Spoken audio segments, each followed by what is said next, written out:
Sconfitto Farnace e riguadagnata l'Africa, Cesare rientrò in Italia, dove si fermò a Roma circa 6 mesi, da fine luglio del 46 a.C. a inizio novembre dello stesso anno.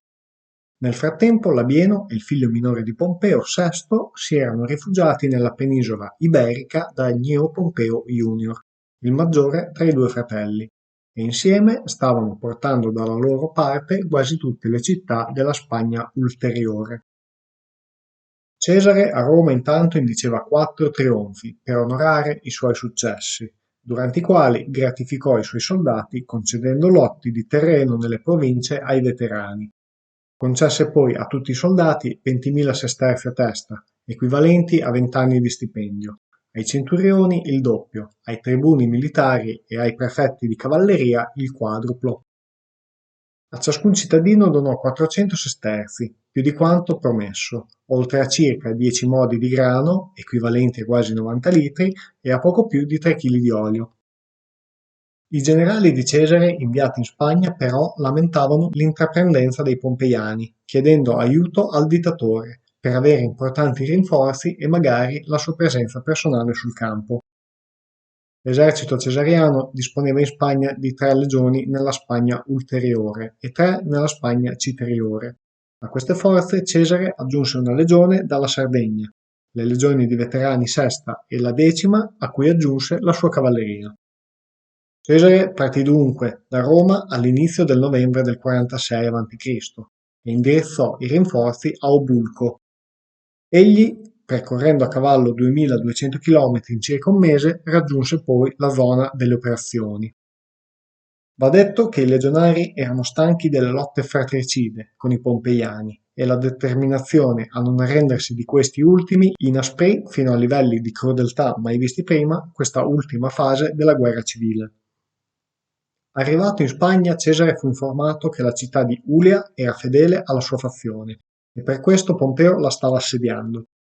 Cesare inviò un distaccamento di 2500 legionari a rinforzare la guarnigione e decise di porre d'assedio Cordoba, confidando che, minacciando l'importante centro pompeiano, l'esercito avversario avrebbe tolto l'assedio di Ulia e sarebbe accorso a difendere Cordoba, cosa che effettivamente accadde. Pompeo però non desiderava ingaggiare battaglia, così Cesare, vista la stasi, decise di muoversi attaccando la città di Ategua, distante 28 km, per rifornirsi del grano conservatovi. Pompeo lo seguì, ma Cesare creò una doppia cinta di fortificazioni, come già fatto ad Alesia. Il 19 febbraio Cesare accolse le richieste degli ambasciatori di Ategua. Avrebbero consegnato la città, in cambio il generale avrebbe risparmiato il saccheggio e il massacro dei cittadini. Non appena Pompeo Junior venne a sapere da alcuni superstiti che Ategua si era arresa, mosse verso Ucubi. Il 5 marzo Cesare si spostò a Suricaria. Pompeo non voleva che Cesare gli tagliasse la via per il sud della Spagna, così decise di distruggere Ucubi per non lasciarla ai cesariani e si diresse verso Munda, inseguito da Tergo da Cesare. I pompeiani erano accampati su di una ripida collina, separati da un piccolo torrente dai cesariani che avevano posto l'accampamento nella pianura sottostante. Cesare sapeva che se avesse voluto combattere lo avrebbe dovuto fare in una posizione di svantaggio, posizione che non consentiva particolari manovre tattiche, che non fossero l'attacco frontale. Egli però, nonostante l'inferiorità numerica, confidava nella maggiore esperienza dei suoi uomini e ordinò di guardare il fiumiciattolo e di inerpicarsi sulla collina per arrivare al corpo a corpo coi pompeiani. All'alba del 17 marzo del 45 a.C. si consumò l'ultima battaglia della guerra civile tra la fazione cesariana e quella dei pompeiani. Il fronte era molto esteso, gli aristocratici schieravano in campo 13 legioni, ai lati la numerosa cavalleria sostenuta da 6.000 fanti armati e da altrettanti ausiliari, per un totale di circa 70.000 uomini. I cesariani avevano 8 legioni e 8.000 cavalieri, per un totale di circa 40.000 uomini. I due eserciti arrivarono allo scontro, ma contrariamente a quanto pensava Cesare, i pompeiani ressero l'urto dei suoi veterani, resistendo tenacemente per parecchie ore. La situazione sembrava irrimediabilmente in stallo e lo stesso Cesare smontò da cavallo e si unì alla 10ª legione, che stava reggendo contro forze superiori l'intera sua ala destra. La presenza del generale dette morale ai veterani, che iniziarono a mettere in difficoltà l'ala sinistra pompeiana. Pompeo, accortosi della difficoltà della sua ala sinistra, decise di muovervi dei rinforzi dalla sua ala destra. Questa mossa fu colta da Cesare, che ordinò ai propri cavalieri dell'ala sinistra di attaccare l'ala destra pompeiana, per impedirle di inviare rinforzi alla sinistra.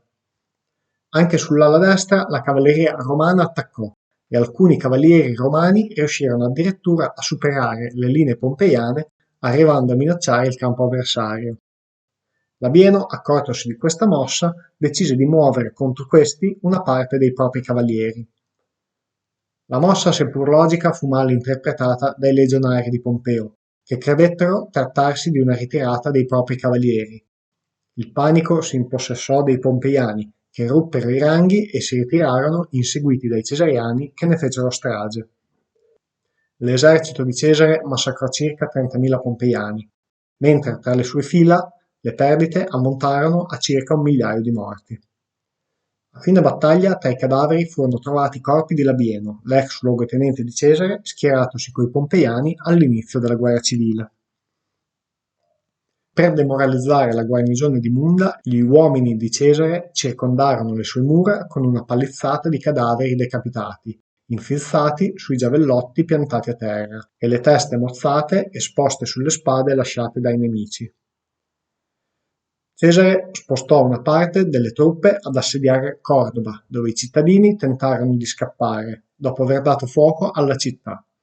I soldati di Cesare, però, vistisi privati del bottino, li catturarono e ne massacrarono 22.000. Cesare marciò poi verso Siviglia, che conquistò evitando che i cittadini la incendiassero, ed inviò un ufficiale a dare la caccia a Pompeo Junior. Il 12 aprile, catturatolo ed ucciso, ne espose il corpo a Siviglia, mentre Cesare era a Cadice. Con la sconfitta degli ultimi pompeiani, la guerra civile poteva dirsi conclusa e Cesare tornò in Italia, dove il 13 settembre a Labico adottò ufficialmente Ottavio, che prese nome Giulio Cesare Ottaviano. Cesare incominciò a pianificare una invasione della Partia, inconsapevole del fatto che il proprio tempo stava velocemente concludendosi. I suoi molti avversari politici stavano tramando la sua eliminazione, mentre il potere a Roma stava nuovamente per essere conteso tra nuovi aspiranti uomini di potere.